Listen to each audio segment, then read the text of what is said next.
জন্য খুলে দিবে কে? কিছু কাজ করতে বিশ্বনবী নিষেধ করেছেন। জামার উপর দিয়ে পারফিউম মেখে যেতে নিষেধ করেছেন মুহাম্মদ সাল্লাল্লাহু আলাইহি ওয়াসাল্লাম। আইয়ুমা ইমরাআতিন ইস্তা'তারাত, যেই মহিলারা পারফিউম মেখে বের হলো পুরুষদের দৃষ্টি আকর্ষণের জন্য, কিয়ামতের দিন জিনাকারিনীদের কাতারে ওদেরকে দাঁড় করাবে কে?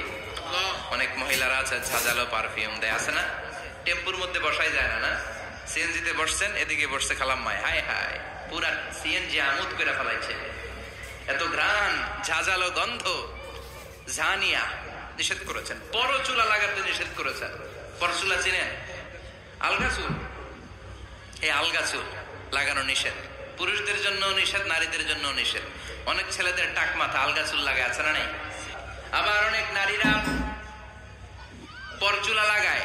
মায়েরা নিষেধ। ব্রু প্লাক নিষেধ করেছেন মুহাম্মদ সাল্লাল্লাহু। চারটা নিয়ম মেনে যদি নারীরা ড্রেস পরে, যে কোনো ড্রেস পরতে পারবে, কবুল করে নিবে কে? মায়েরা খেয়াল করে শুনেন, আপনাদের ড্রেস কেমন হবে? নাম্বার 1, আপনার পুরো দেহটা ঢাকা থাকতে হবে। যে ড্রেস পরবেন, you should cover your whole body. শুধু হাতের এই 2 কবজি আর চেহারা খোলা রাখতে পারবেন, তবে চেহারা ঢেকে রাখা উত্তম। একজন মহিলা বোরকা পড়ছে কিন্তু চেহারা খোলা, তার হেজাব হয় নাই, পর্দা হয় নাই, এটা বলা যাবে? কিন্তু উত্তম হচ্ছে চেহারা ঢেকে রাখা, কারণ চেহারা সৌন্দর্যের রাজধানী। Face is the capital of beauty, ঠিক কিনা?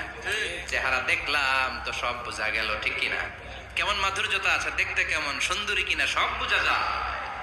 এজন্য চেহারাটাও ঢেকে রাখবেন, চোখটা খোলা রাখবেন। বিশ্বনবীর স্ত্রী উম্মে সালামা বলে, দেখার জন্য আমার 2 চোখের দরকার নাই, লাগবে 1 চোখ। উনি আরেক চোখের মধ্যে আরেক কাপড় দিয়ে রাখতেন, এমনি তাকাইতেন। সাহাবারা বলতেন, উনারা দেখলে আমরা দিতাম দৌড়, ভয় লাগতো। চোখ একটা দেখা যায় আর একটা খোলা, উনারা দেখে আমরা এদিক সেদিক পালিয়ে যেতাম।